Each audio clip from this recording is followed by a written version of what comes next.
Queridos irmãos da Casa Espírita Mãos Unidas, vamos nos reunir para a nossa reflexão desta noite. Elevemos um pensamento de prece na busca da paz e da harmonia. Que Jesus, no seu amor infinito, esteja nos corações e nos lares de cada um de nós. Para a nossa reflexão, vamos nos valer do livro A Linguagem do Coração, de Vinícius Lima Lousada, que no seu item 14 nos traz o capítulo A Necessária Empatia. Iniciamos com a leitura de um pequeno extrato de uma das mais belas e significativas passagens dos Evangelhos de Jesus. Mas como continuavam a interrogá-lo, desencurvou-se e lhes disse: Quem dentre vós estiver sem nenhum pecado, atire a primeira pedra. E, inclinando-se novamente, escrevia na terra. Os que o tinham escutado saíram, um por um, começando pelos mais velhos. Foi deixado sozinho e a mulher estava entre eles, estava no meio. Desencurvando, Jesus disse a ela: Mulher, onde estão? Ninguém te condenou? Disse ela: Ninguém, Senhor. Disse Jesus: Nem eu te condeno. Vai, e a partir de agora, não tornes mais a pecar. Como disse, é um pequeno extrato de uma das mais belas mensagens do Evangelho de Jesus. Mostra na profundidade o processo de empatia, de amor ao próximo. Notamos que Jesus guarda toda a serenidade. Em nenhum momento ele se deixa envolver pelo espírito de acusação, de julgamento e de revolta, conforme fazia aquela turba que trazia aquela mulher para ser julgada, execrada, e fosse colocada por Jesus na situação de ser culpado. Enquanto que eles exercitavam esse espírito de julgamento, de revolta, de acusação, Jesus, serenamente, olhando nos olhos daqueles cidadãos, conhecendo-lhes o que se passava na alma, desnudando seus espíritos, apenas diz, com toda a serenidade: aquele que estiver sem pecados, atire a primeira pedra, assumindo assim a responsabilidade sobre aquele ato, sobre o que estava exigindo que Jesus fizesse. Mas Jesus não entra nesse espírito e devolve a responsabilidade àqueles que a assumiam, fazendo com que as pessoas, de repente, sem querer, tivessem que retornarem-se para dentro de si e perceber qual era o estado do seu mundo interior. Vejam que Jesus não os acusa, não os classifica, apenas cria a situação para que eles possam retornarem-se de novo e observarem o seu mundo interior. E não podiam negarem-se diante daquele espírito tão iluminado, de tamanha força moral. Nós temos o hábito de fugir da nossa realidade. Nós, humanidade, a habilidade de esconder o que nós guardamos no mundo interior. Mas diante de Jesus, não tem como. Ele desnuda o espírito e faz com que aquelas pessoas não tenham a coragem de continuar o processo de julgamento, de acusação, de valores falsos.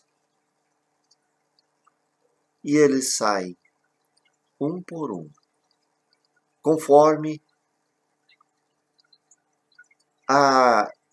vai caindo dentro da sua alma o reconhecimento da realidade, da sua própria realidade. Pelos mais velhos, que são aqueles que já têm um pouco mais de experiência e que já começam a observarem-se de uma forma um pouco mais sábia e foram afastando-se. E diante do afastamento daqueles que respeitávamos mais, nem eu tive coragem de exaltar e continuar o julgamento. E afastaram-se todos. Restou Jesus e a mulher que estava no meio. E então Jesus olha para ela e diz: ninguém te julgou? Não, Senhor. Vai e não tornes a pecar. Veja que Jesus entendia o que se passava naquela alma, naquele coração. Não que ela não fosse pecadora, que não tivesse as suas falhas. Mas Jesus sabia que era uma alma valorosa.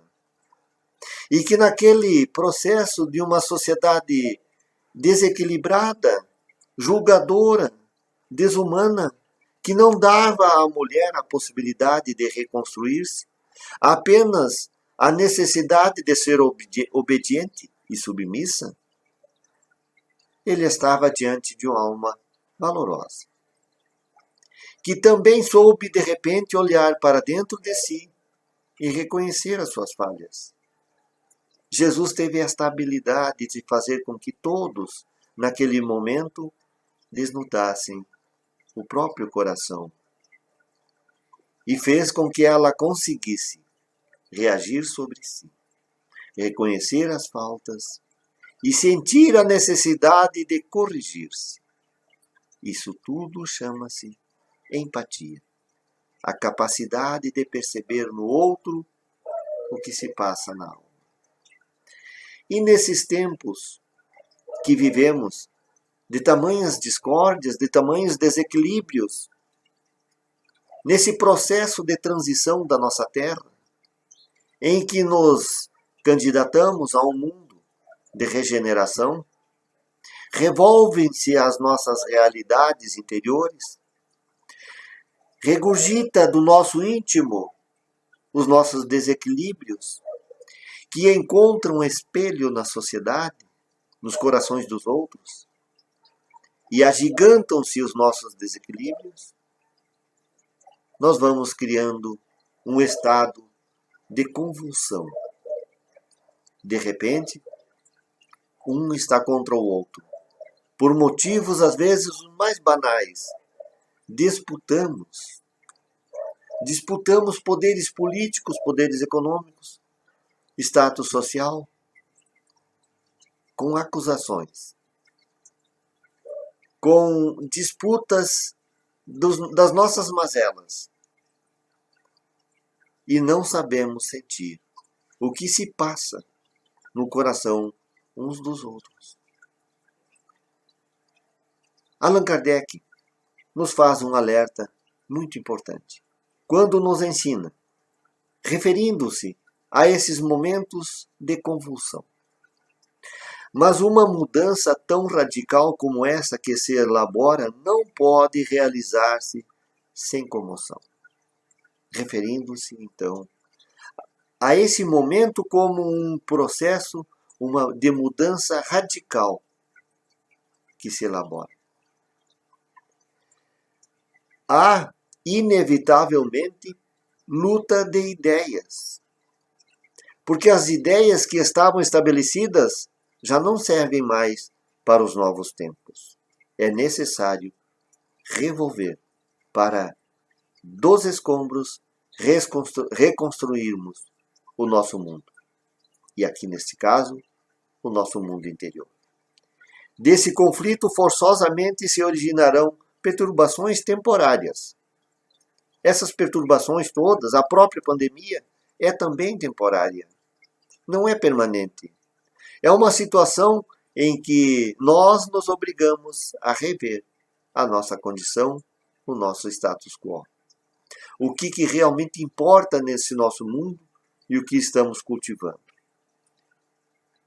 Então, inevitavelmente, haverão lutas de ideias e desse conflito forçosamente se originarão perturbações temporárias, até que o terreno se ache aplainado e restabelecido o equilíbrio. Enquanto não aplainarmos o terreno e não readquirirmos o equilíbrio sobre novos valores, não estará passada esta comoção. É, pois, das lutas de ideais que surgirão os graves acontecimentos preditos, e não de cataclismos externos ou catástrofes puramente materiais. Os cataclismos gerais foram consequências do estado da formação da Terra. Hoje, não são mais as entranhas do globo que se agitam, são as entranhas da humanidade. Então, a própria pandemia, esse próprio momento político, socioeconômico que vive o nosso país, é uma situação de revolução íntima dos seres. De rever o que nós somos, o que nós estamos fazendo. Não é uma catástrofe, é um processo de revolução. Revolução de valores. Revolução do mundo interior dos indivíduos. Quando começamos a perceber que o que cultivávamos já não serve mais para os novos tempos. Precisamos rever o que estamos fazendo. E é justo que nesse cenário de aflições e de dores, precise emergir um mundo novo. Tempos de dores acerbas, na alma é um tempo em que a empatia é sobejamente necessária. Mais do que nunca, precisamos saber perceber a alma do outro, o que se passa no seu coração, para que compreendamos uns aos outros e nos ajudemos. As pessoas passam por um processo de muitos medos, de muitas dúvidas, de muitas angústias, e precisam encontrar-se, precisam às vezes de ajuda, desse processo de empatia, de compreensão com o sofrimento do outro, e não de acusações. Mas o que é a empatia? Para Jason de Camargo, no livro A Educação do Sentimento, empatia é a capacidade que conduz o indivíduo a se colocar no lugar um do outro, a perceber o que se passa com ele pelas vias da sensibilidade, do sentir o outro. Sentir o que o outro está sentindo pelas vias não verbais. Não é dizendo, é sentindo, é percebendo. De uma forma mais íntima, com o coração. É quando olhamos para o outro de coração a coração.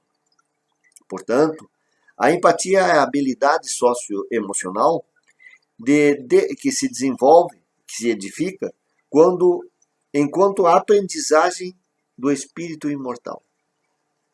A empatia é de espírito para espírito. Quando nós usamos as forças espirituais para a nossa evolução. À medida que procuramos compreender pelo pensar, agir e sentir a expectativa do outro, suas experiências, seus sentimentos. Compreender pelo sentir, agir e pensar o que se passa na alma do outro. Para Jaime Ribeiro, é uma habilidade fundamental para as lideranças do futuro. As lideranças do futuro terão que necessariamente saber trabalhar o processo de empatia, de sentir o outro, de saber sentir como o outro vai agir ou reagir diante dos seus medos, diante das suas fraquezas, diante das propostas do mundo, diante das carências que o novo mundo há de fazer emergir. Nós nos lembramos que em muitos momentos criaturas fazem uma comparação do processo educativo dos filhos de um tempo e de outro. Dizem, mas no tempo do meu pai bastava dar uma olhada de canto de olho. E nós obedecíamos sem questionar. E hoje em dia os filhos gritam e berram, mandando nos pais. É interessante a observação, porque em um processo havia a imposição e a obediência. E que funcionava, estava correto, não estamos questionando. Havia um processo de autoridade do pai, não questionada pelo filho. Mas tente fazer isso com os filhos de hoje. Eles não aceitarão. Está errado? Está mais certo? Nenhum nem outro. Às vezes nós encontramos pais sem nenhuma responsabilidade, sem nenhuma autoridade, e que perdem o controle dos filhos. Mas esses filhos de hoje que estão nascendo prontos para a nova era, não aceitariam uma imposição sem compreender o que se passa. É outro tempo, é outra cultura, são outros filhos, talvez mais evoluídos, e que não simplesmente obedecem, querem compreender, querem saber por quê. Então aquele processo já não funciona hoje com os novos filhos. Eles não aceitarão sem questionar.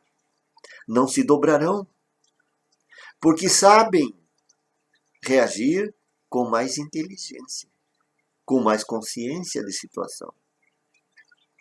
Talvez sejam espíritos prontos para a nova era e que querem ter mais consciência de si. Então é natural que o processo educativo de um outro tempo não funcione para agora. Não porque esteja errado o processo atual de educação, ou mais certo ou mais errado aquele outro. Não, são espíritos diferentes e que precisam serem tratados de forma diferente. Aqui entra também, na educação dos filhos, a necessidade de observar o que se passa no mundo interior daquele com quem conversamos, com quem nos comunicamos. Esses nossos filhos de hoje precisam muito mais da empatia. É trabalhando o que está no seu mundo interior que nós vamos corrigi-los. Não é com a imposição do respeito, do que quer que seja. Então, na habilidade fundamental para a liderança do futuro está a empatia. Os novos líderes terão que ter essa habilidade, a capacidade de ver o mundo através dos olhos da outra pessoa. Saber perceber o que a outra pessoa tem como expectativa. Entendendo e dividindo os sentimentos dessa pessoa. Compreender as dores morais do outro é fundamental nesse nosso mundo de transição, em que estamos nos encaminhando para um processo de regeneração dos espíritos. Mas como podemos ser empáticos? Podemos dividir esse processo em 3 etapas. Como agir nos novos tempos, exercitando o processo de empatia, de compreensão do outro. No primeiro passo, dispormos-nos internamente à compreensão do outro.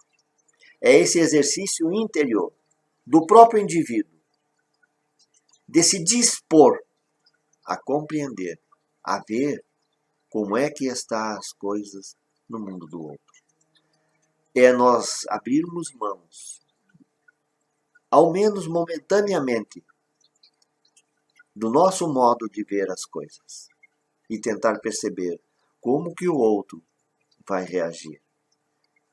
Saber sentir o que se passa, o que expectativas alimenta no coração do outro. É quando nós abrimos mão do nosso processo de entendimento para perceber o entendimento do outro. Num segundo passo,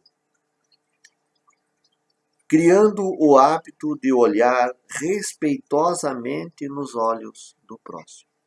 É colocar-se em condição de ver o que se passa no mundo do outro, colocando-se em condição de ser observado intimamente pelo outro.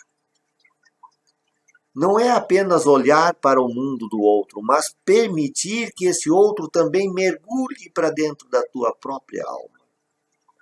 E então, nessa troca, nessa comunicação não verbal, saber trocar com o outro, saber entender as expectativas do outro e permitir que ele também consiga perceber o que se passa no seu mundo, em ti, na tua própria alma. E quais são as suas expectativas com relação a ele. E talvez as coisas já comecem a mudar por aí. Quando ele souber ou tiver a condição, a oportunidade de olhar dentro dos teus olhos e sentir a tua serenidade, a tua expectativa, a tua esperança com relação a ele. E de repente as expectativas deles começam a se redesenhar, se recompor, com novos valores. Porque percebe a expectativa de alguém, de um outro coração, de uma outra alma em relação a si. E eu agora tenho motivo suficiente para pensar ou repensar o que eu queria, o que eu esperava, o que eu desejava e o que eu queria tentar impor. E revejo os meus valores.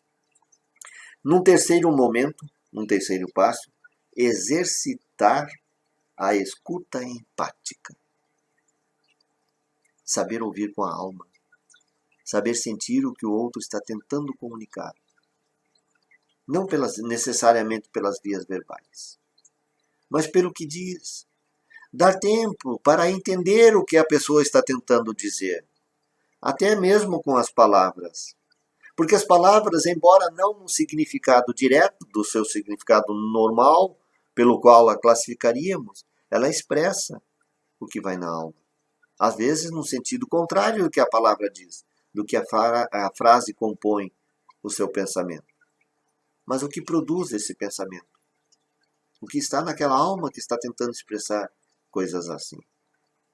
É exercitar essa escuta empática, de olhos abertos, de frente para a pessoa, permitindo a ela que exponha o seu mundo e não negue o seu mundo para ela. Porque nessa troca de via dupla é que se faz a eficiência do processo de empatia. Empatia é troca. Empatia é troca de mundo interior. Não é necessariamente saber observar o mundo do outro, mas abrir as portas do teu próprio mundo interior para que haja uma troca, uma comunicação, embora não verbal. Então, o terceiro passo é essa escuta empática, ou a escuta com plena atenção, com todos os sentidos, para que ela possa expressar-se confiante de que está sendo ouvida e sentida. Assim, agindo, tudo indica que estaremos tendo presença na vida um do outro e estabelecendo um relacionamento verdadeiramente caridoso. Esse processo de empatia terá que ser isso.